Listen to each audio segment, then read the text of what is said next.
Hello and welcome to For More Sport, the show where we talk about all things football. It's episode 17 and you haven't seen us for a hot minute. It has been a long time since you've seen us. I've missed you, Chris.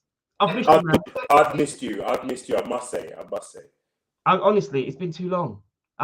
There's been so many things that have happened since we spoke last. It's been crazy. I've been ill. You've been on holiday. I've been on holiday. We've been just life. But you're fighting fit now, aren't you? Yeah. Good. So for those of you that don't know, I had my fourth booster of the Moderna kind, and it mashed me up. I was so ill. I don't think you understand how unwell I was. But they say you got to get sick to be better. But man, there's times when I think to myself, should I just get the COVID? Just go with that and just be done with it, because honestly, it was painful.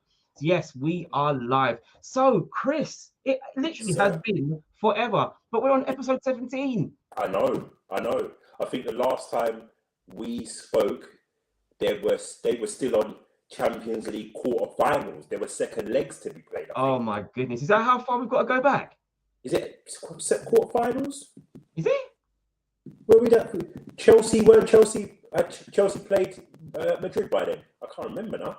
I don't know. But all I'm saying is that to put it into context, I was on holiday and I tried to do a show. Now imagine it. I had everything planned. I had my laptop. I had all my systems. I had my script. I had everything put together. What I didn't anticipate was that the internet where we stayed was garbage. Yeah. My dongle, which I thought was going to get me a proper strong 5G connection, couldn't even get 2G. It was just poor. It was just a fail. And so, but do you know what? I battled on. I tried to get you on. Do you remember, Chris? I tried to get you on live, and there was no. It just wouldn't work. It was lacking. But you know, the thing is, I didn't anticipate it was going to be like that at all. I thought to myself, well, this is the UK, the United Kingdom. We must have a good signal. We should be able to run a good.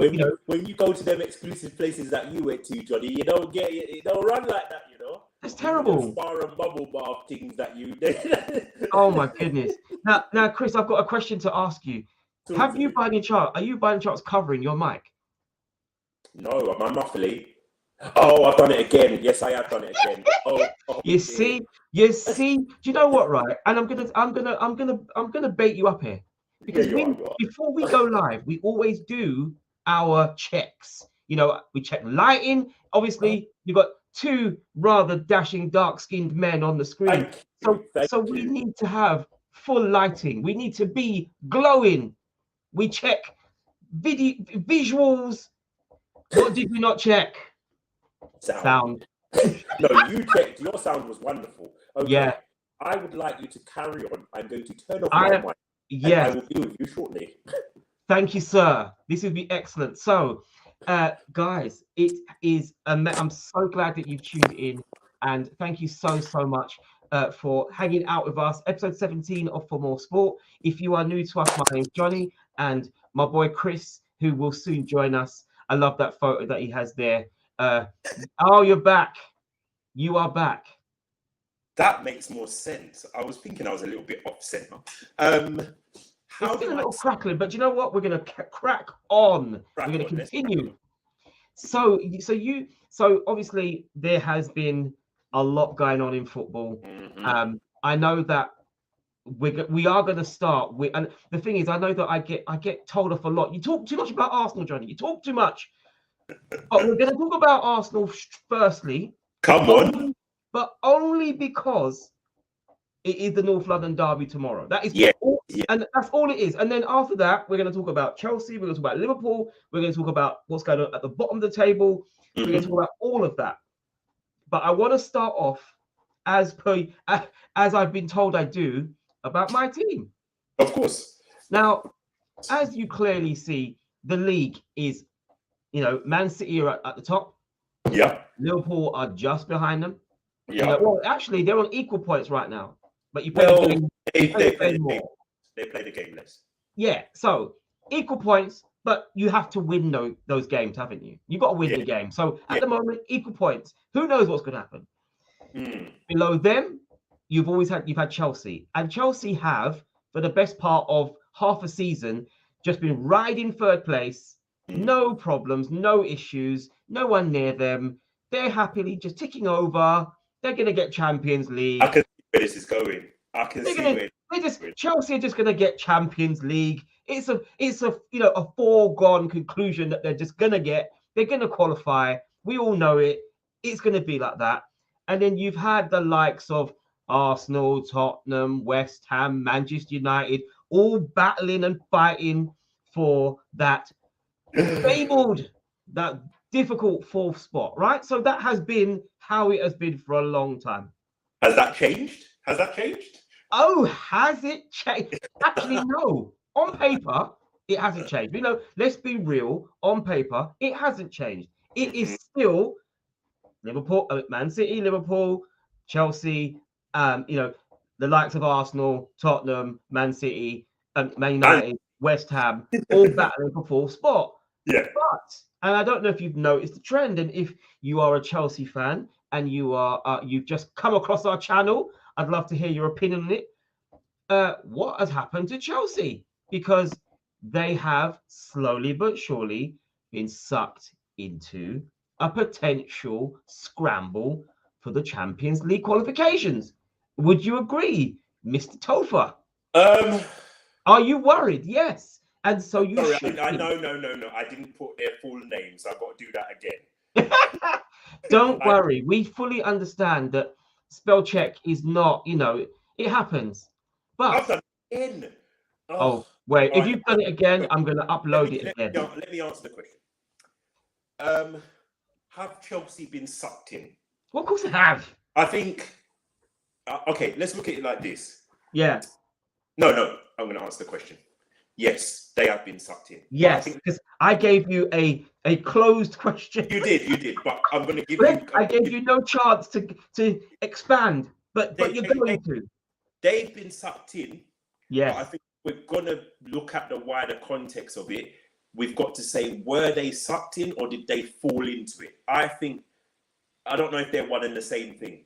If they win one of the games against you or against Brentford, right? Everton, the games they've slipped up in recently, there's not a conversation. They probably will just be comfortably in third, right? Yeah. They haven't. And for whatever reason, those games plus the form of those behind them, Arsenal and Tottenham especially, has meant they're a point ahead of you, having made the number of games. That is wild to me, because at a point in time, there were Liverpool fans I knew who were saying Chelsea were winning the league because we were now 7 points behind them. Yeah. That rattles me completely. So to know that you are now a point behind them, and thankfully you put this up on the screen, we can see the form guide. You have won 4 out of the last 5. They've won 1. Yeah. Even Tottenham have won 2. Yeah. So I don't know what their fixtures are. I think they got Leeds away tonight. Massive game. Big game for Chelsea. So it could it be that with Chelsea being kicked out of Europe, losing to you guys in the cup, are they already on the beach? Are they already in Marbella? Are they already in Magaluf? Are they already in the Greek islands, messing around in Crete, swimming in the Med? I'm not having that at all. I'm not having that at all. Listen, everybody can have bad results. Yeah. Against what they have done recently, and I'm not a Chelsea fan, so I can't say whether this has happened a lot, but I think the games came so thick and fast that the Brentford game, to me, they looked tired. Yeah. I'll give them that. I think they looked tired because they were in Champions League, they were still in the FA Cup, trying to fight for they were trying to fight okay, they were on the outskirts of the title, probably, right? Yeah. A lot of games coming thick and fast. To me, against Brentford, they looked tired. They didn't look themselves. Against you guys, they made mistakes, right? They made mistakes which, over the course of a season, they don't ordinarily make. No. That's when I was thinking to myself, could, for the first time, the pressure have got to them. But at the same time, they just come off the back of playing in the Champions League, and those games were massive. They were epic. Those games, epic, right? So again, I would personally, as an outsider, put context to the fact that they lost that game. They could have easily not lost that game. I mean, what's his name? Christensen. He made a shocking error. But no, Benzema, obviously. No, I'm talking about the game against you guys. Oh, against us. Oh, sorry, I thought you about the you. You know, I'm forgetting the Champions League game. Man, listen. If we're talking about the Arsenal Chelsea game, that's the game. That was like a pinball game. That's what I'm saying. It was literally pinball. What? Yeah. Oh, you score. Oh, we score. Oh, you score. Oh, we score. It was just bing, bing, bing, bing, bing, bing, bing. There were mistakes made in the Chelsea defense where ordinarily over the course of the season they haven't made them. I think in that game Rudiger didn't play, right? Yeah. Do you not play that? I can't remember. Sarr and Aspilicueta, if I'm mistaken. I could be wrong. But they did make some changes. I'm not making excuses for them, but you're asking me if they're on the beach. No, they're not. I think. No, you know, in all honesty, I say that purely and simply because, you know, when you're hosting a show, you want to try and get the old grenade, throw them in. You know, hopefully a passing YouTube fan will go, "Did he just say that Chelsea are on the beach?" No, they are not. But the reason why I did. Sorry, go on. They are a very dangerous opponent if you think that they're lazy, because cup final this weekend, the game today, right? Depending on how today goes, they could go into the cup final with confidence, and they could easily blow us away and then win the next two games. They put a cup in the bag. They made Champions League. Days, they went out to Real Madrid. It's a good season, right? At the same time, they could lose tonight. They could lose at the weekend. They could fall out of the Champions League. It's insane. Terrible season. So I mean, that was the reason why I know I said we're going to talk about the North London derby, but the reason why I wanted to talk about Tottenham was because, the reason why I wanted to talk about Chelsea, was because when you look at what happens if, you know, that game, if you're a Tottenham fan, it's a must-win game.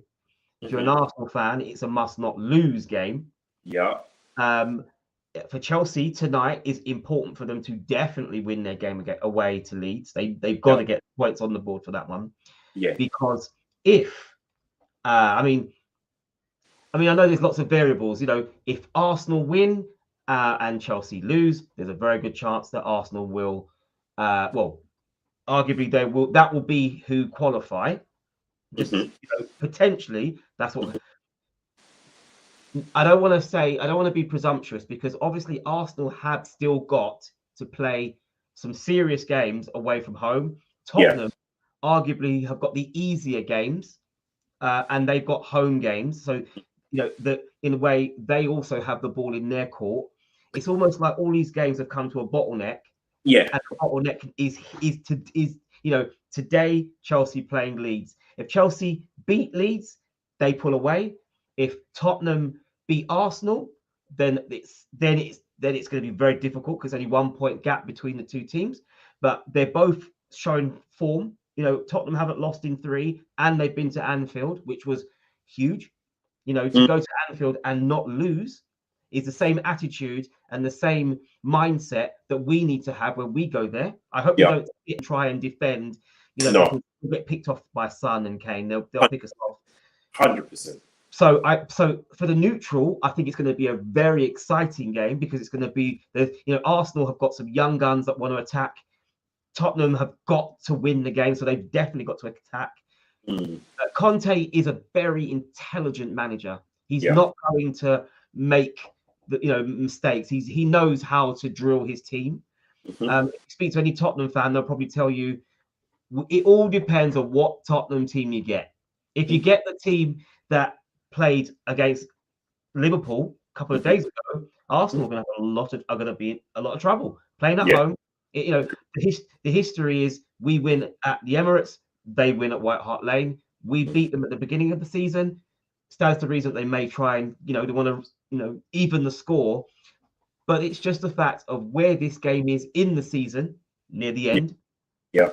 What happens? I mean, if it's a ball draw 0-0, then it could still go to the end because obviously a lot is dependent for me. A lot is dependent on tonight, right? Yeah.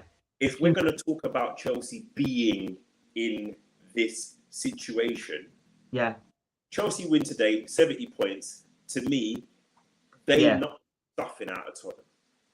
They knock the stuffing out because Tottenham now know it doesn't matter if we win tomorrow, right? Would still be 5 points behind Chelsea, right? Yeah. Chelsea have the upper hand. I think with 2 games to go, for me, 5 points is already too much to surmount. If people are saying that the title is already finished when there's less points between the 2 teams, I don't see how Tottenham stay in this race they can stay in a race. Obviously, they have to beat Arsenal, but Chelsea then are no longer part of that conversation if they win tonight. But it's very interesting because obviously Arsenal played Leeds last time out. Important players in the Leeds squad sent off and now no longer able to play for the rest of the season. So and Leeds are in a relegation battle. The only thing I would say is that Leeds are playing at home, so they, with their home crowd, they will try their very best to play the kind of attacking football that we know them to be. Only a few games ago, people were talking about Leeds reliving the Bielsa style of football. That's kind of dried up now. Bro, and they lost to United. They lost to Manchester United at home. But, do you know the way you say that? You make it seem like that's a shock. I find it funny because they're not serious. Because in years gone by, when we say you were beaten by Man United, it was like, but now they're a joke. Sorry, Man United fans. I apologize. They're the definition of a team at the beach. Like that you well, come on if you want to, but they're a team on the beach. They're. Yeah, I mean, and especially when you're hearing talk of Pogba going to City, really? Crazy talk. But anyway, so as we said, you've got North London derby. Yeah, North London derby as a neutral. And listen, I don't have affiliations with any of these teams, right? I have a soft spot perhaps for Arsenal because I love Ian Wright. Yeah. But the truth of the matter is, Chelsea to lose tonight, Arsenal to lose tomorrow, keep it all bunched up, take it all the way to the end of the season. Like, I'm sorry to say it, but what? That's the worst case scenario, right? That's a worst. I actually, if you're a neutral, are a neutral, you actually want Chelsea to lose, right? And definitely Arsenal to lose tonight. Facts. Because then you have 3 teams bunched, and they are bunched. Yep. I still think that Chelsea are, Chelsea's last remaining games. Let me have a quick look to see what they are. Hold on, bear with me 1 second. I'll just find out and have a look who their remaining games are. I mean, Chelsea still have to play. Obviously, they're playing Leeds tonight. Then Saturday, which is crazy. They're playing tonight in a big game. Then, and this is the thing: if Chelsea have got one eye on the FA Cup, they're going to rest players because they're going to want to win. But Liverpool played last night. They started with Tsimikas at left back. They started with Jones in the midfield. Yeah, right. Has Chelsea got as big a squad? Wait. Because you're going to bet me.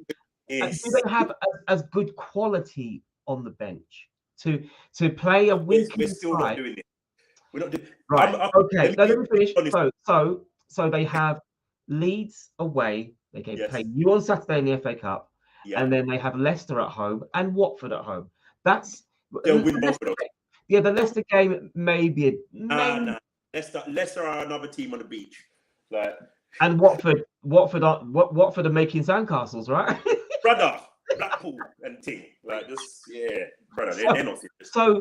so when you look at that, when you look at say, sorry, I meant to add it onto the screen. So when you look at the end result here, Chelsea, if they lose tonight, I don't think they will, but if they rested key players and the players they had didn't gel and Leeds, really go at them, they may be.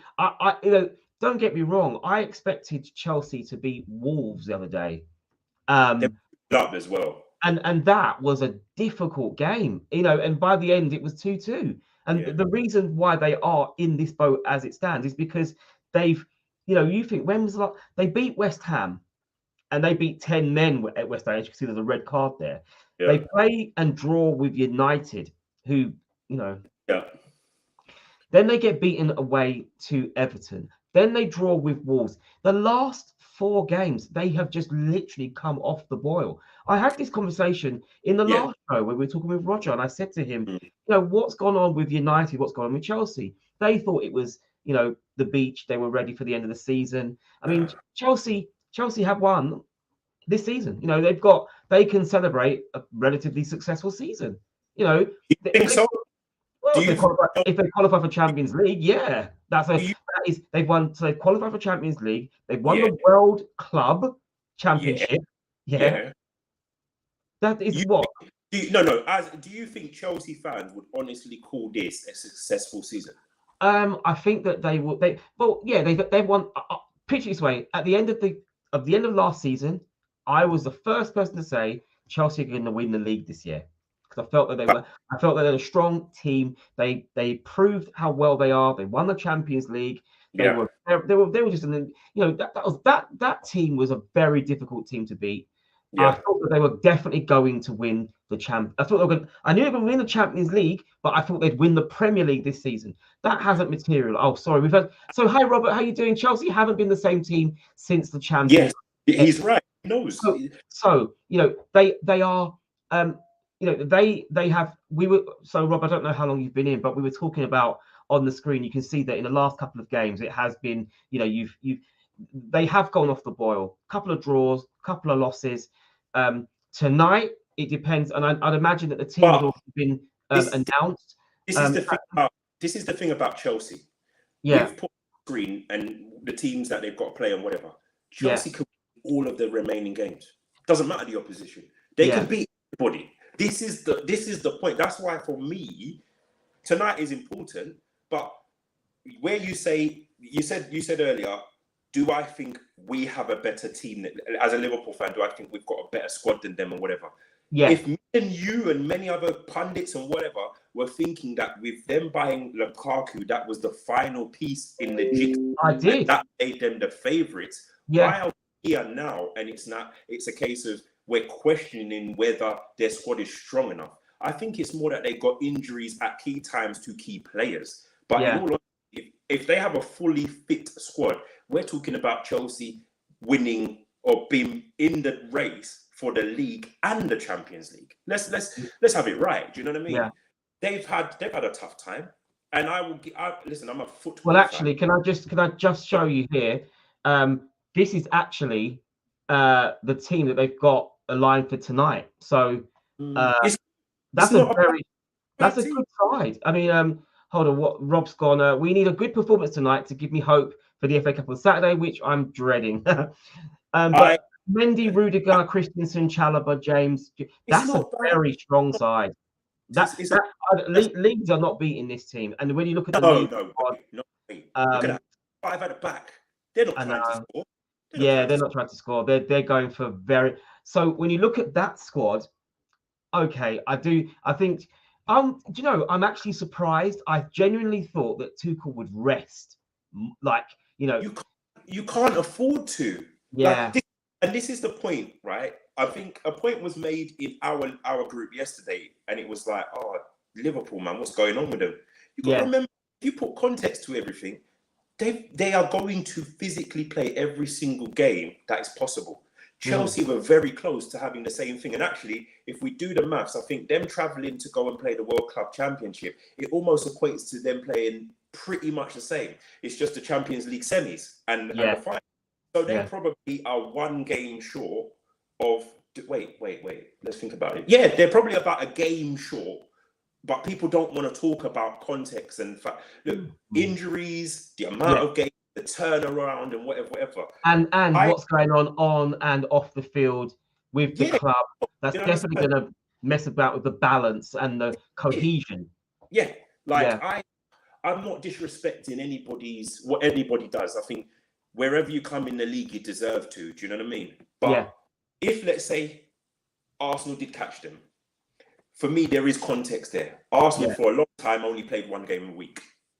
Chelsea probably played 4-3, right? And the levels of the games that we played, right? There's a difference in the quality of opposition. We have to put that on the table. But wherever you come in the league, you probably deserve to come in the league. That it is just the way it is, isn't it? Yeah. Right? I think Chelsea come again next season. Definitely. I wonder if Lukaku will be there. I mean, obviously Rudiger, Azpilicueta, I think there's who else was there? Christensen. There are some other players that maybe now they're getting very close to the end of their contracts. They may have to, be thinking about what's going to happen. Tuchel, they're not the only ones though. They're not the only ones. There's a lot of teams, I mean, Pogba. Yeah. So obviously you mentioned Liverpool. They are also another team that Klopp is now going to have to consider. It's funny, we talk about recycling teams. Yeah. Alex Ferguson was very good at, he's historically very good at recycling the team, and he was able to. He was able to replace the players. I mean, when you're battling one rival, right? Because let's have it right. He was good at recycling, but the first recycle, the challenger was Blackburn. They got this. Was Newcastle really a challenger? I don't personally think so. They had up until Collymore. I would love it. I don't think Newcastle were really, because they weren't. You know what I mean? They weren't there consistently. Arsenal were probably the next challengers. Yeah, but it's one competitor. Other teams. Oh, I see what you mean. They will play you and they'll do well and blah blah blah. Right? Yeah. But it's one competitor, so you've got time to say, I can get rid of that one dude or that one dude, and I can change it. Now, right? You look at the summer spending of some of the clubs, right? They will go out and get as much as 4 players because they have to. Yeah. You cannot stand still. Manchester City have just bought Erling Haaland. Right? No, but can I just stop you? Because I'm scratching my head. How was his buyout clause so low? I mean, 60 million. Would you not, if you are Borussia Dortmund, do you not put his buyout clause at like £200 million? No, because he won't sign. But he wouldn't sign for you. He doesn't need to leave to come to you. Yeah, but what I'm saying, he's playing in it's not Switzerland. Austria? Yeah, he was playing in what was it? Salzburg, isn't it? Austria. Yeah. So he's playing in Austria, and he was bagging in goals there. He then goes to Borussia Dortmund. Yeah. How do you not, in your contract, when you're like, oh hello, can I just please? We're just going to sign there, and there's a quick line. We want you to stay for a while, so there's going to be a buyout clause that minimum 100 million. Minimum.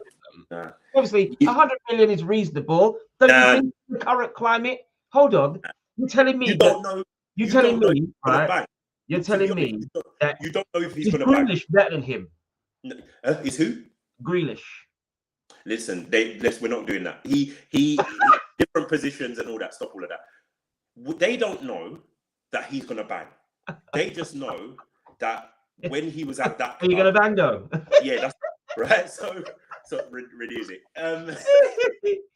So for them, they're like, okay, what's a reasonable amount? If we're paying 20 odd million, right? Yeah. We're now saying your release clause is 3 times what we paid, right? 3 times what we paid.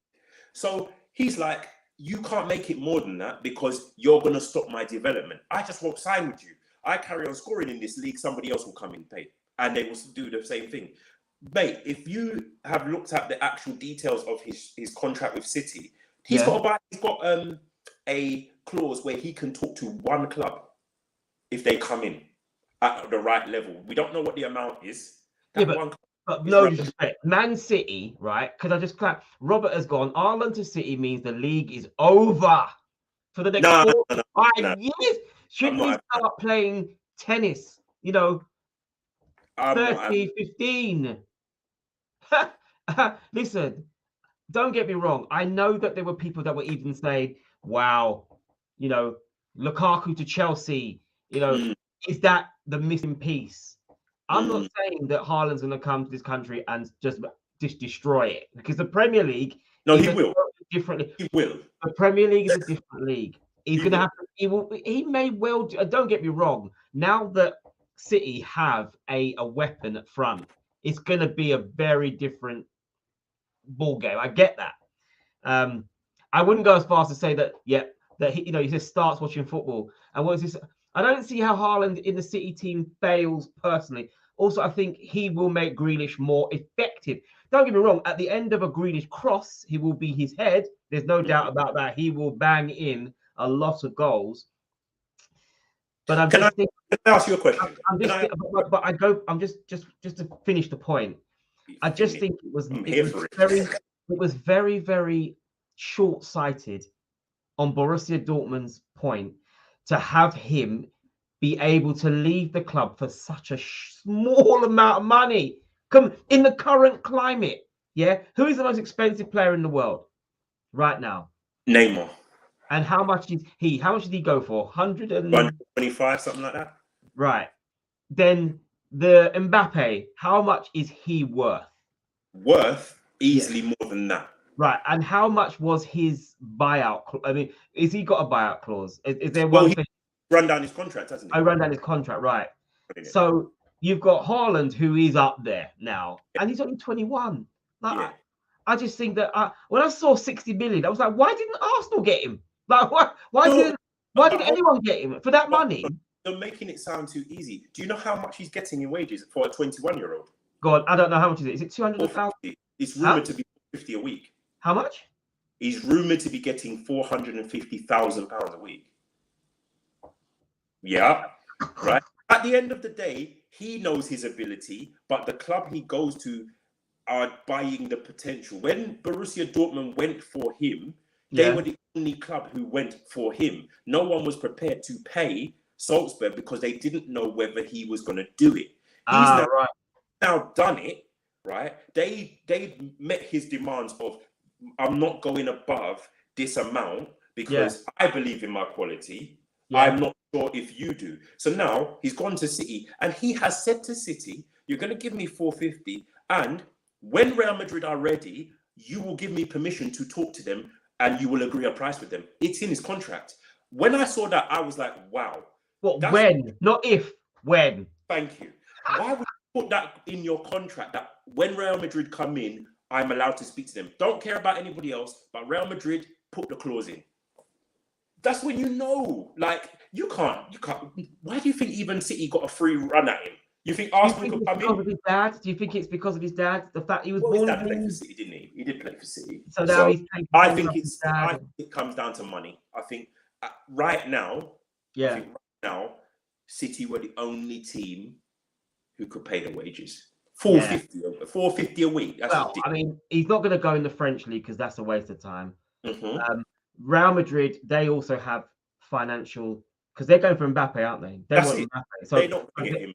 So they're not going to get that. Would, if they got both of them, that's the equivalent of when Real Madrid got, Benzema, I was going to say Benzema and Ronaldo on the same day. That was a kind of crazy. So the question that I put on the screen was from Rob, where he says, "Who's going to catch City?" So Liverpool are the closest, but they may be possibly losing some. Rob, in all honesty, I don't think that they are. I think this is just a power play from the players. Why would you go? Why would you leave Liverpool? Unless you're going. Don't forget, they have For both of them, they've been there now over 5 years, right? Yeah, but why would you leave? If you're going to leave, you're not going to go and leave to another Premier League team. You know, No. Where's he going? Are they going to Spain, Brazil, let's take it Italy? from a non-simplistic point of view, right? Your options are try and get 400 from your current club, who at the moment are towards the upper echelons of your league and in Europe, right? If they say no, wait. Why would you? I would not sign another contract if I'm either of them. Why would I? It's either you give me this, right? Because of my loyalty, because of my numbers, because I'm settled. You give me this, or I'll just wait. Pogba's done it, Mbappe's done it. They're all doing it now. Yeah, but in waiting, don't you destabilize the harmony? Because Klopp, as a manager, needs to know who have I got in my team. And he's got to look about. He's not just got to look about now. He's got to think ahead. Yeah. I've now got Diaz, right? Yes. I've now got the next generation. Diaz, Jota. I've now got two. I need one more of the next generation, because that's how he's done it. He's done it slyly. He's got in Jota. That was a replacement for Firmino. Yeah. He's got in Diaz as the replacement, maybe for Mane, but as a potential replacement if Mane gets injured or if he decides to play silly with them. He's now got to think, who do I get for Salah as a potential replacement? That's a big. Okay. Can I put it to you? Or wait. Or how about I just give them the contract and let them play? Right. Pay the man. I'm a Liverpool fan. I saw when they come in. I've seen what they've done, and cool. Do I want to see them leave? No, I don't. Right? Yeah. Do I want to see the club pay 400,000 to both of them? Questionable, right? Because I think once you put shit to that level, Van Dijk has to come, Fabinho has to come, the captain of the club, Henderson, has to come. Because even if they're not they're not going to get 400, mate. If you're giving them 400, you've got to give me 200, right? You change the whole structure of the thing. Also, when they both came in, they were not world stars. Now, I'm not sitting here by any stretch of the imagination and saying that will happen again, right? But at the end of the day, Liverpool did not have those players, and they existed beforehand. They've come in, they've become world stars, right? Coutinho's done it, and There's players like Van Dijk. At the end of the day, as Liverpool fans, we might not say it out loud, but we are worried that once he is done, what happens? Because our defense has always been paper thin. He's coming, but he's young. He needs time. Do you understand? To me, if you watch him, is that because if I'm not mistaken, Konate has now been playing regularly in the back of the team. Joe Gomez is still sitting on the bench. He's only 24 years old. But if you're asking me about those two, I don't want to see them leave. But do I think they could? Of course, because I just can't see how, as a club, we can sustainably say we will give them 400. Other players come in, they want 300, 250, 200. We are not Manchester United. We're not Manchester City. And to a different degree, we're not Chelsea. These clubs may or may not pay that money. I don't know. We definitely don't pay that kind of money. So could I see them leaving? Yes. Then to answer Rob's question about who is the closest rivals and who could stop City, in all honesty, City get 90 points plus. So it's down to the other teams. Haaland is not going to come in my view, and give them an extra 10 points. I don't think so. I think they will continue to draw the odd game here and there, personally. Because if we're saying this one player, because of the fact they've not had a striker, now getting him means that they're going to get the extra point. They will be invincible then, really. But this is I think what, in a sense, what the Premier League is saying is that this Man City team it's won the league. Is this going to be third time if they win it? This will be a three-peat. Yeah. If they win the league, it's going to be the third time. So they've for the last 3 years have had the Premier League on lockdown, right? Yes. It's the Champions League that they just can't crack. That's for me, that's the point. So Haaland's purchase is in a sense. They feel that in the league, the Crystal Palace game, for instance, they drew 0-0. If he plays, they probably get 3 points. Yeah. Right? So in that regard, all he's going to do is get them more points in the 90s. Maybe take them into Centurions again. Right? And that's so that signing was not critical to them winning the league. 4 out of the 5 years they've won it. Right? Yeah. It's the Champions League against Real Madrid. Right? Yeah. If he plays, do they win? They wasted hella chances in the first. I know, so many chances. Yeah. So it's for the other teams. It's for the other teams to not be so lackadaisical when it comes to playing. No disrespect to them. Villa, Southampton, Everton. You need to put those teams to bed, right? Because I look at. I'm not going to call out Lukaku. Let me go with Salah, right? Did Salah score against Arsenal this season? Nope. No. Did he score against Chelsea? Yes, one of them was a penalty, and he scored in the Stamford Bridge game. Did he score against United? Yeah, I guess he did. Did he score against City? No, he didn't. What are you saying? That no, he did in the first game. Are you saying that he's not performing? In the big games, some of these world-class players, we start to see that, hold on, they're maybe not as clinical as we think. I think Haaland is. I think he's a gunman. Yeah, but no disrespect, he's a gunman where there are arguably only 2 big teams in their country. No disrespect. I'm just don't get me wrong. The Bundesliga is a big boy in the game, and we're not questioning whether or not the Bayerns are big, because they are. They are. But we're talking about the Premier League where we've got there's a lot more defenders are much better. There's a lot more scrutiny. I think Haaland is going to score goals. Don't get me wrong. Facts. I don't know if he's going to. He's got to hit the floor running first of all, I think he will. I think that he's going to. I'm not saying he's not. See, the thing is, right, and this is where we go back to what I said before. If for some reason City don't win the league, right? When? This season. If for some reason, why is he always running down? I'm trying to build up to a crescendo. If City do not win the league, and Liverpool pick them to the post, right? They just sneak in and get it, right? And then the quad is back on. Oh God! Right? Then Haaland is now at a team that is chasing. I get that, and that may be the bit that gets him hungry. That may be the bit, but I feel like Grealish at Aston Villa last season was hungry. Yeah. Grealish at City, he's making so much money they don't care, and I don't feel like. I don't think the setup suits him. It doesn't suit him, and so as much as when we look, let's go back to the beginning of the season when they were running down Tottenham to get Kane, and we all said, and then you have to agree with me, if they got Kane, that was the league, because they weren't need to mess about with false nine. They would have a striker that they could literally point the ball at, header, strike. He comes in deep, he'd run. Yeah. It would be insane, and he's proved it in the Prem. Yes. And that's the difference. Haaland is going to have to do what Kane's been doing for the last 5 years and more. Prove himself in the league. Now, that mashes up. The gentleman agreement don't work, and my man is going to end up at Tottenham winning nothing, right? You rude.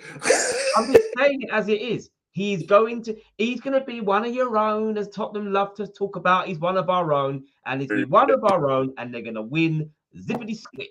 Nothing. His trophy cabinet is going to be like mine. It's going to have books and photos. Rob said that Chelsea are 1-0 up. Oh, right. Okay, I did not see that. So, yes. So we are already looking at a Chelsea squad that have got 70 points. That is now 4 points clear of Arsenal. I told you, they're not going to get sucked in nothing, bro. They're fine. I think win tonight, they're gone. So Tottenham ain't catching. But then it goes back to our North London derby. But anyway, look, let's finish with the Haaland. Yeah. So they've pivoted and then they, rather than spend the money on Kane, they spend ridiculous amount of money on Grealish. Didn't see that. Couldn't even understand why, because but don't get me wrong, Mahrez and Grealish, left and right, they're brilliant. They play good football, but it just hasn't. Maybe next season he'll be better. I don't know. Yeah, but I'm looking at what City have done now. They've now bought there's two players at the moment that are going to be chasing for Ballon d'Or for the next 10 years. Mbappe's in one, Haaland on the other side. And City have worked that one out. They've worked out, these two players are going, they're not just going to be big at domestic level. Fair enough, Norway may never win anything at the international level. You are rude. But I'm being rude. I'm just being straight, But Mbappe being at France, there's a much more likelihood. He's won the World Cup already. Exactly. I mean, 19 has won the World Cup. Says it all really. Now, what my point is that they've now spent the money, big money that was meant to go to Tottenham. Yeah. Now gone. It's gone to Dortmund, right? And not even a lot of money, because it's not a lot of money. He's worth a lot more than that. So what you trying to tell me? I'm saying that City have made a big purchase. They probably don't need to purchase anyone else. Liverpool are going to need to buy as well. They are going to have to buy if they lose Liverpool. Okay, yeah. Okay, Liverpool will probably have to buy if the Manes and the Salahs hold out and don't sign the ting. I think you're right. Chelsea may offload Lukaku. They could offload Lukaku. Not that who's going to pay? Go back to Italy. I think he'd go back into the back for 100 million. Italy. Why not? He loves it there. Yeah, he might not pay the money. We don't know that. How they do it. It could be. We don't know. It could be a similar long road. I'll ask you. When was the last time that someone paid triple figures for any player going to Italy? They don't do it. Ronaldo was a package deal. So it's possible. So what I'm saying, it's possible for them to do that again. But you can't give a club triple figures and then give the person. They don't do it in Italy. No. They don't do it. So well, then he's going to have to go elsewhere. It's a PSG thing. Oh no, that's a bad. Do you know what? I'm not joking, but that would be the worst possible route, because then he's sitting behind. Oh man, no. But this is it. All I'm saying is, Johnny, that was terrible. That was such a terrible idea. At the end of the day, look at the clubs we keep on quoting. Every time a player is whatever, it's Bayern Munich, it's Real Madrid, Barcelona, it's the top English teams, right? Yeah. Money is not flowing like it used to flow. Do you understand? So if you make a choice on a player, you've got to bear in mind that they are hella greedy now. Yeah. They are now looking at what this guy's getting and what this guy's getting and saying, well, I want that too. Gini Wijnaldum should have stayed at Liverpool. He didn't. He wanted to triple his money, right? Now look at what he's doing. And then you want to get him, you have to loan him. And then when you loan him, you only can pay 50% of his wages. Like, it's madness. It's absolute madness. But those players that you're talking about, if they stay out their contract with their current team, they will get 300 to 400 at the likes of PSG. So they're prepared to do bad idea. And I think that, and it's such the wrong. It's the you almost feel like PSG. If you want to, you win the league in France. A couple of years ago you didn't win it, but generally you've got that in the bag. What you want is European football. You want Europe. You want the Champions League. You want to win the Champions League. You've realised that teams win the Champions League, not teams with individually good players, but teams win. Real Madrid are a team and have proven themselves to be a team. Whoa! So that's the last time they won the thing. Don't do that. No. Think about I'm talking about this season. How many teams have they beaten? How many teams have they beaten on their way to it?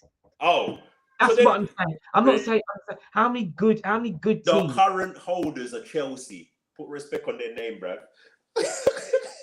Yeah, I take I that. said Real Madrid like they won it. Bro, the last time they won it was 18. Come on, man. I have respect. I'm just saying to you that my point was Real Madrid as a team are playing well, and they played PSG. They played PSG. Okay. And they should have won that game on paper. They have better good players, and they couldn't gel together, and they ended up. They bought Messi for that reason. Facts. They bought Messi for that exact reason. Oh, he will get us over the. No, you need team spirit. You need to have quality within there. You need to have a belief. I mean, it just seemed like it wasn't there. But can you see why Haaland is not cut and dry? My son said, I don't think the same thing. He said, "Oh my goodness, Haaland's gone to Manchester City. Now they're going to be the." I said, "Hold on." I said, "He's just got to prove himself." I said, "PSG, they've got Messi, they've got Neymar, Mbappe. they've got Mbappe." I said, "Did they make the Champions League final?" He said, "No." I said, "So then, to me, that's a simple argument.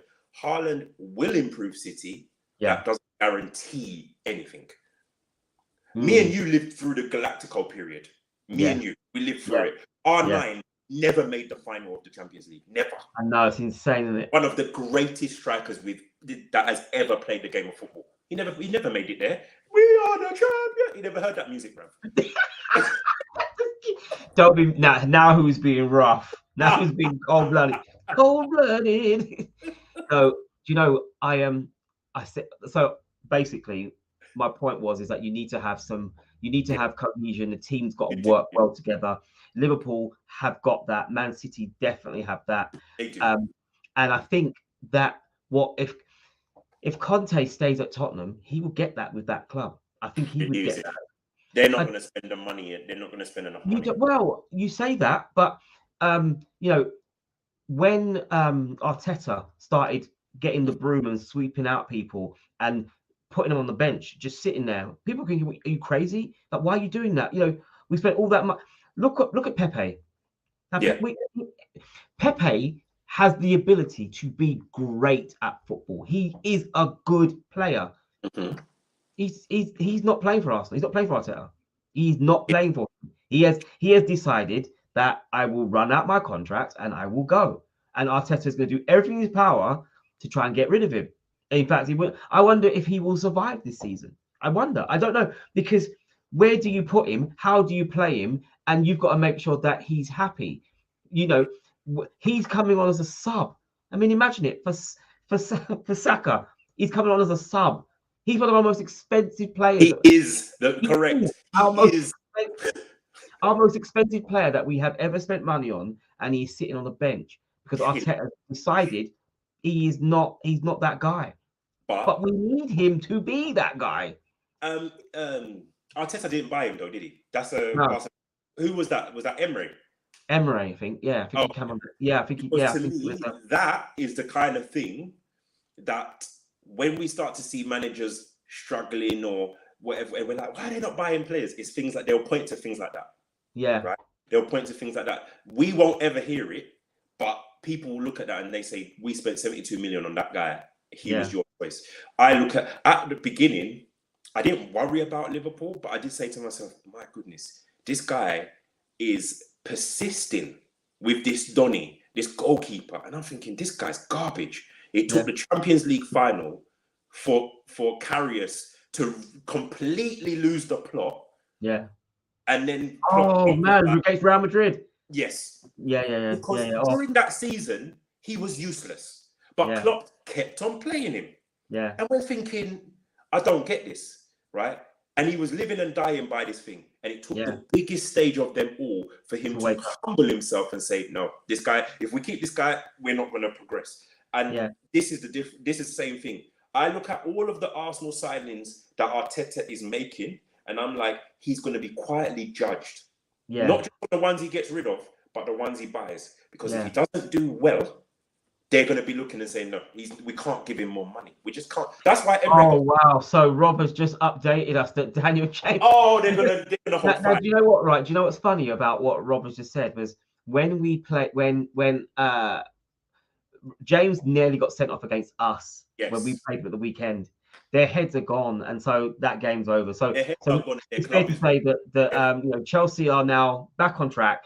They'll get 8. They'll get 6 goals. yeah. Yeah. They'll hold So six. yeah, I think what you said was a very, very good point, and I think that it's something that you maybe sometimes you overlook, but actually that is, yeah, I'd have to agree with that.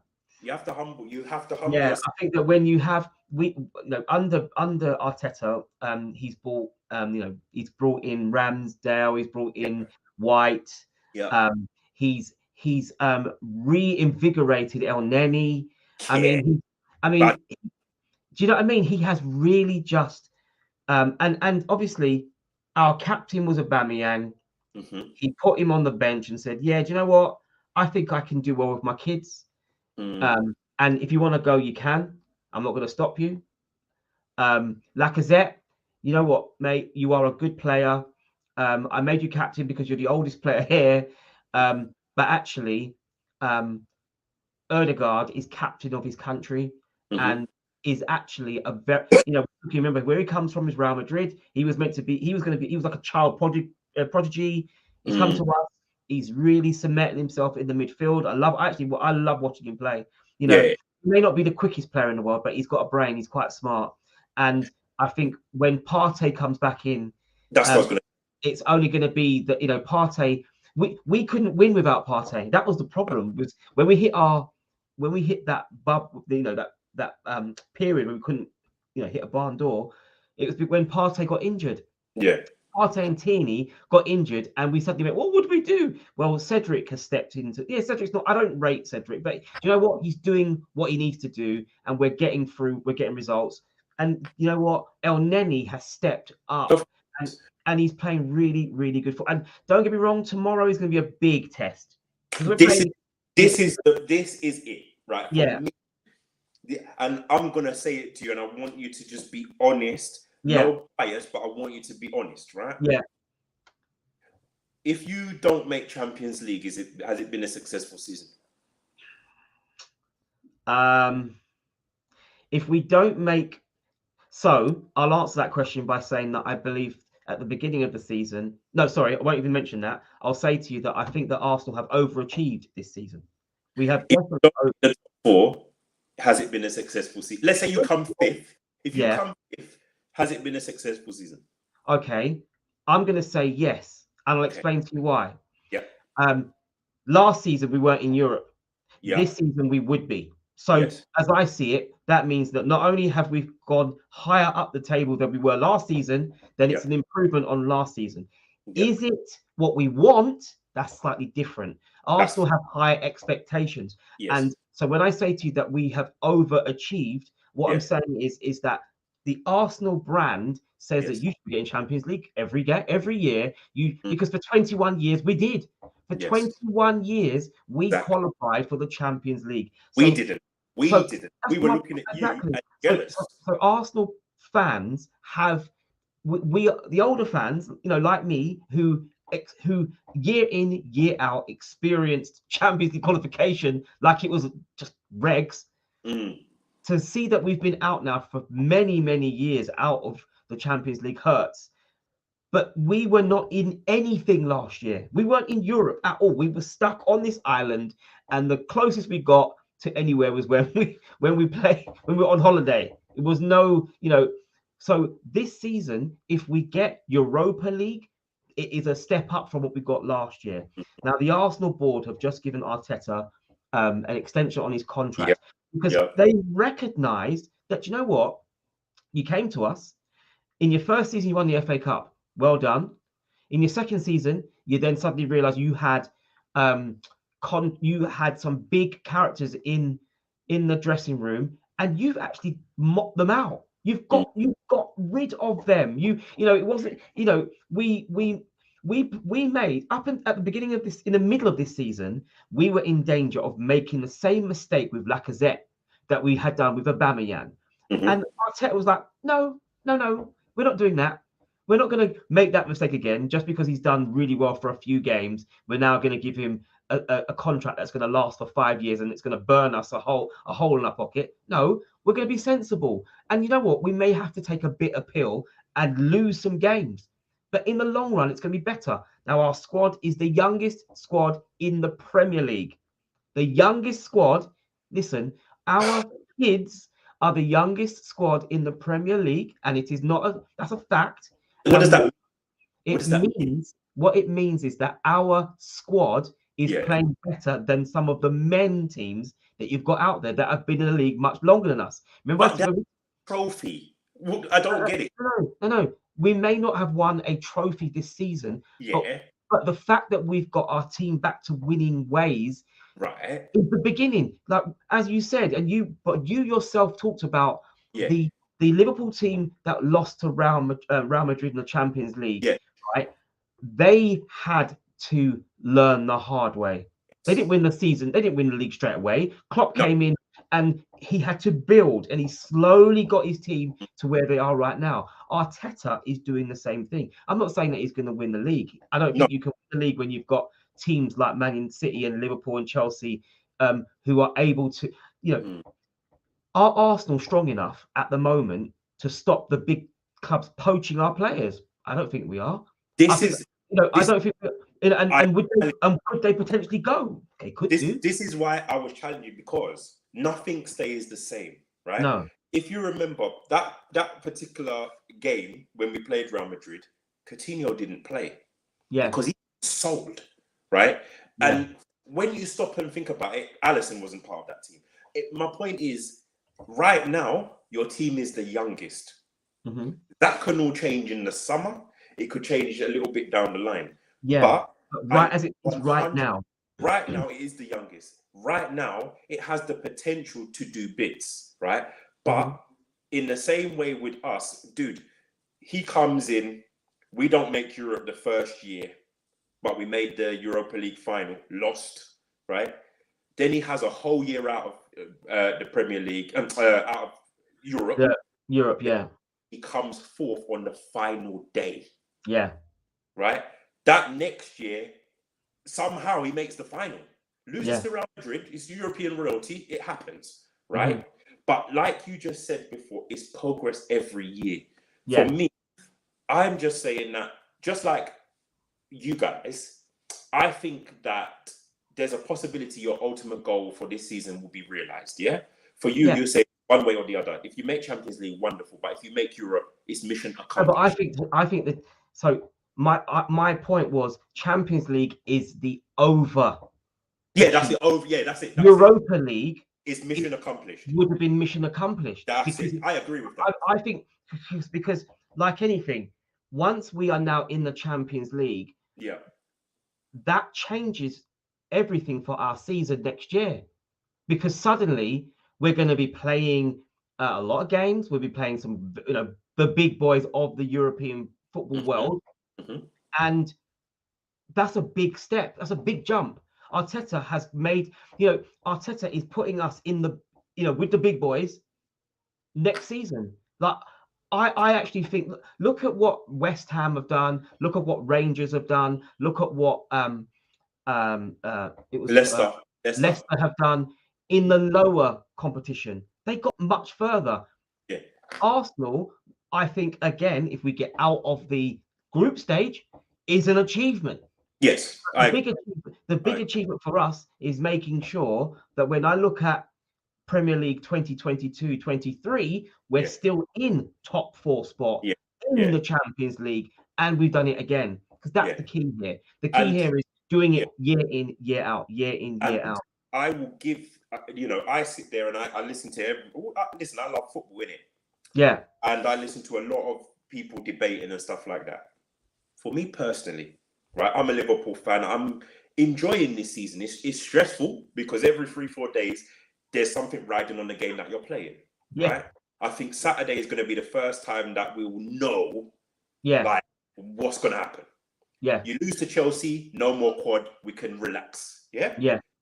Right? Whatever. But it's exciting times. But there's also, it's covered with dread. I know. You probably have lost the title to City. Let's just say. I'm not going to put it out there because I don't want I don't want people coming for my head. We could lose to Chelsea, and then we could lose to Real Madrid. If you guys get Champions League and we get Champions League, the only thing we did differently was win the League Cup, which according to people they don't rate. But then, because you were not supposed to be in the Champions League, yeah, but you've made it. Because let's say we do win it, right? We win the FA Cup on Saturday. yeah. You get Champions League. Chelsea gets Champions League. Who's had a better year? You can't tell me about World Club Championship, bro. Well, no, I don't know. I think you can. For me personally, everybody changes the goalpost when it suits them. No, the reason why Huh? No, sorry. In answer to your question, I me. said to you at the very beginning that Arsenal are overachieving right now. You know, agree. Tottenham have underachieved. Yeah, I think Tottenham have underachieved. Why? Because Tottenham, for the last, St. Tottenham Day or whatever they call it. No, stop all of that, bro. They have been ahead of us every season for the last 5 years. Yeah. Yeah. For the last 5 years, they've been in front of us.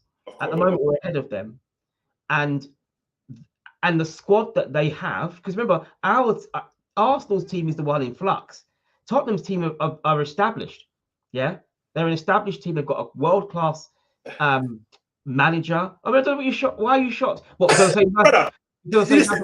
I'm not, no. I'm about to expose you. Stop all of that. No. I'm just saying to you. Before we got on this, we spoke about something that we'd listened to, and it was doing a combined 11 in regard to the North London teams ahead of the derby. Yeah. The goalkeeper. The goalkeeper was Arsenal. The back four, there were 3 Arsenal players, and only Romero made it. Yeah. The midfield was 100% Arsenal. Yeah. And up top, it was 2 Tottenham and 1 Arsenal. That makes 3 Chelsea. Yeah. That makes 3 Tottenham players. And you're going to tell me their squad is better? Reduce it. No. What I'm going to say is, you run me when I say to you, I talk about context of a period of time. I said to you that for the last 5 years, Tottenham have actually been better than us. But let me finish. They haven't won anything over those 5 years, which is crazy. And we've won stuff, and they've been better than us. And we've still won. We still have won things. What I'm saying is that Tottenham, for their aspirations, for what they have been used to, they were in the Champions League final. 2 years ago? 2019. Okay, so 3 years ago, they were in the Champions League final. Yeah. So we're talking about we haven't been in the final since over decades. Do you see what I'm saying? So when I say to you that Tottenham, on paper, have actually been a better side, they have been. Okay. They have underachieved. Let me finish. They are underachieving based on what they would expect. No, because you spoke on context. You said about context. So when I say to you that so when I look at the league and I see City are where they should be, Liverpool are where they should be, Chelsea are where they should be. When I look and I think, and Arsenal, oh wow, that is a shock. I didn't expect that. Last season, I certainly didn't expect that. Did I expect that we would be in front of Manchester United? No, they've underachieved. Did I think? So do you understand what I'm saying? When I look at that, I think to myself, so I think Man City, Liverpool, Chelsea, Tottenham, and Manchester United, that's 5 clubs that have historically, for the last 3 or 4 years, have been well above us. Fair enough. Above. I'll give you that. So when I say to you, Arsenal are overachieving, anyone that's below us out of those teams are underachieving. I like that. You understand what I'm saying to you? The way you've explained it. No, but do you understand I would have said right, that if you're going to put more context and seasoning on it, right? Tottenham have gone through transition, right? Yeah. They lost the manager who took them to that final within 6 months or whatever it was. Which is crazy. They have since, they are on their 3rd manager. Yeah. It means an influx and outgoings of players. It means different training, different this, different coaches, different that. At the end of the day, with all of that kind of turmoil, were they going to stay in the top 4, right?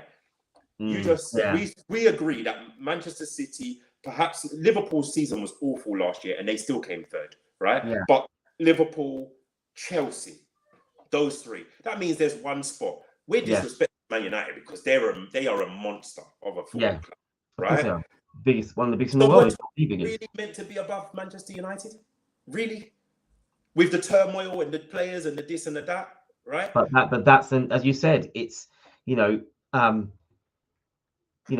my point of view, if it's going to be, and I get it. I that's why I say the underachieving, because I look at them and I think the money you've spent, the everything you have, the ground, the infrastructure, the everything about your club are designed. Look at the biggest ground in the country is United's. The second biggest ground in the country is Tottenham's. Is it bigger than yours? Yeah.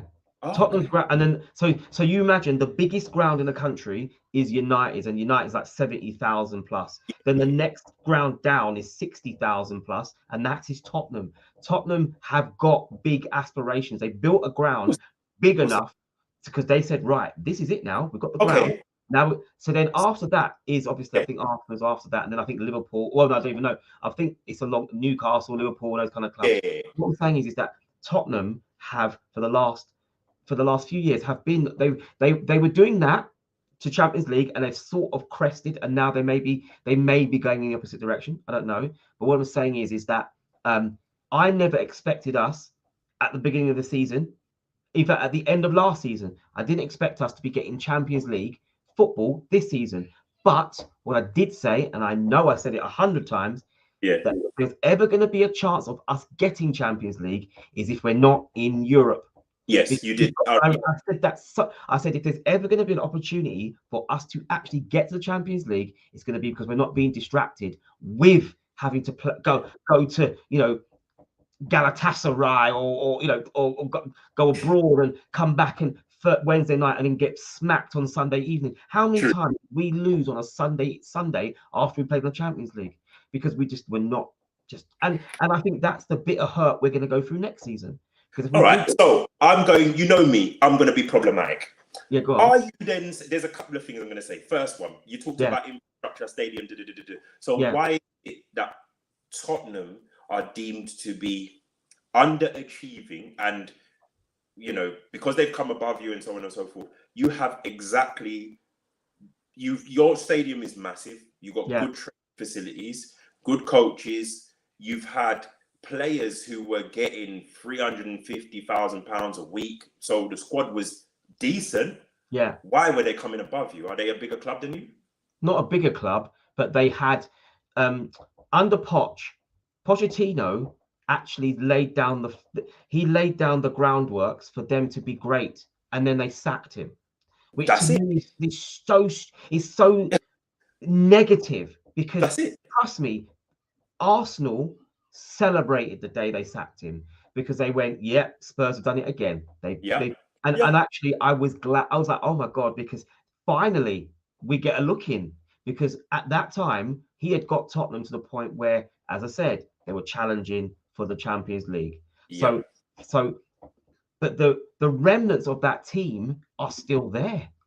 There are still key players. No, but we've said and you're telling me context. Yeah, because if we're going to do that, they may well of the Arsene Wenger era and they were still at Arsenal, right? Yeah. So why did you go from being a team that was competing for Champions League places to 8th? Like we're not. And that's a very good. And I do think that. So when Wenger went and we had in Emery. Unai Emery's first 25 games, we'd never lost. Yes, exactly. 25 games, exactly. And people were talking about us winning the league that year because we were that good and we were solid. And then we turned on him. Yeah, and obviously it got to the stage where it was almost impossible. We didn't like what he was doing. We got rid of him. And it was only when we played him again it was only when we played them again in the Europa League final. Not the Europa League final. Was it? No. Yeah. No. No. Yeah, was it? No, it It wasn't Europe. Did we get to Europa League twice?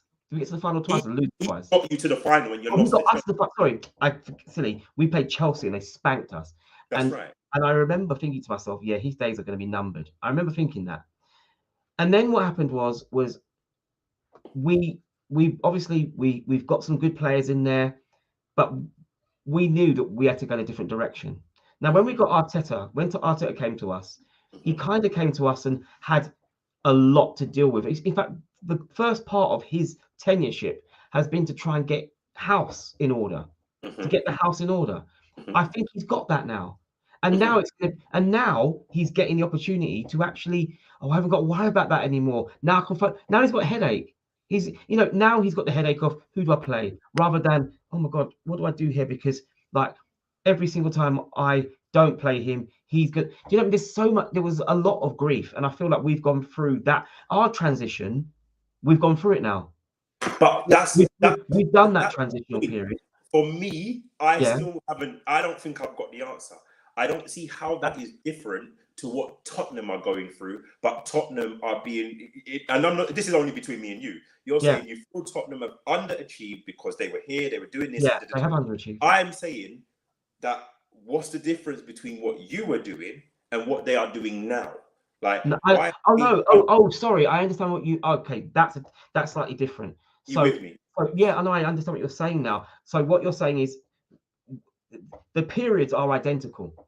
Yes. There isn't. So now I get what you're trying to say. Right. So they are identical. There is no difference in them. No. In fact, I would say the only difference between the two of them is the ethoses of the club, because Arsenal had 21 years of one manager, and then they had another manager, and then they had another manager. And I actually think that in those 25 years, Tottenham probably had 8 managers. They probably had more than that. They probably had more managers than that.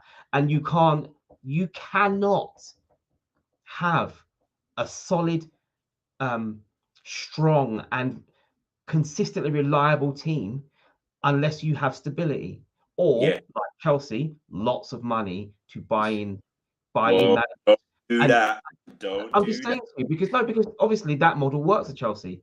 They sack a manager, he comes in, he wins. Then a year and a half later, they sack him, get another one in, and it's worked for them. But for the rest of us, it has been the managers that have been there the longest are the ones that seem to, because obviously they're based on longevity. Arsenal have got and I hope that we treat him and look after him and actually give him the opportunity and the chance to actually push us forwards, because I think he will. And what would be nice for us is if we can manage to get across the line and get a cup. He's already got one, but if we can get another one with him at the helm, because of all the managers, Man City's manager, world class. Liverpool's manager, world class. Chelsea's manager, world class. Tottenham's manager, world class. Man United's manager, world class. We're talking all the way down to 6th position. We're the odd one out. We're the only manager. We're the only manager that's wet behind the ears and is still learning his trade. All the other guys have been doing it and done it and been there. Even and let's face it, Man United next year are not going to be the team we see now. They're garbage. Ten Hag is not going to. Oh yeah, they are struggling. Ten Hag is not going to go there and have a team playing the way they are. They're not going to go to Brighton and lose. They're pedigree. They've got reputation. They literally this season. I hope they forget about. I think Man United fans will be forgetting about this season. They hope they never see that again. Whilst for us, we're like, it's been a really horrible beginning of the season, but it's been a reasonably good end of the season. And as I said before, if we lose Champions League, but we get Europa League, I will still see it as, it will be a disappointment, but I will still see it as an improvement, because last season we didn't get nothing.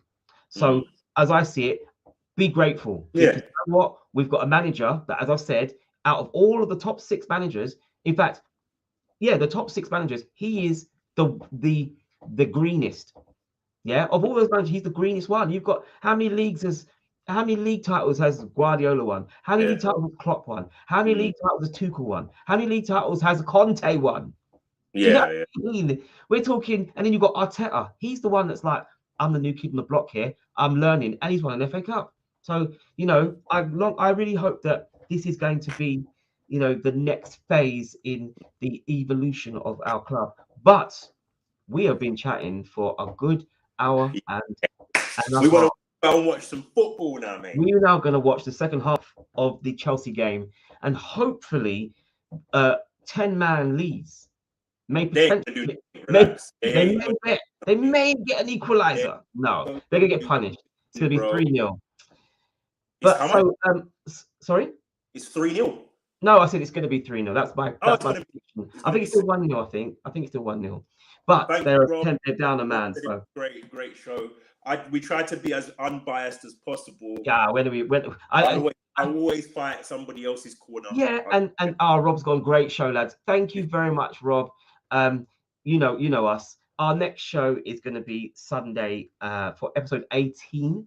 Yeah, listen, Liverpool have to win, otherwise I ain't turning up. Well, picture it this way: by the Sunday show, the North London derby will have already gone, and my God. So I will know whether or not to show my face. I hope we win. I'm looking forward to a great battle. I know for a fact if Liverpool lose, I'd expect to see Robin and Roger. They will be coming in full force to rub it in. But guys, thank you so much for tuning in. If you are new to the channel, please hit the thumbs up. Subscribe to the channel. We are small, but we are growing. My name is Johnny, and Chris is my co-presenter. We regularly argue about football, but you know what? We have a good laugh at the same time as well. So please take care, be safe, and I will see you on Sunday at 7 p.m. in the next show. Peace out. Take care. Be good. Live long and prosper.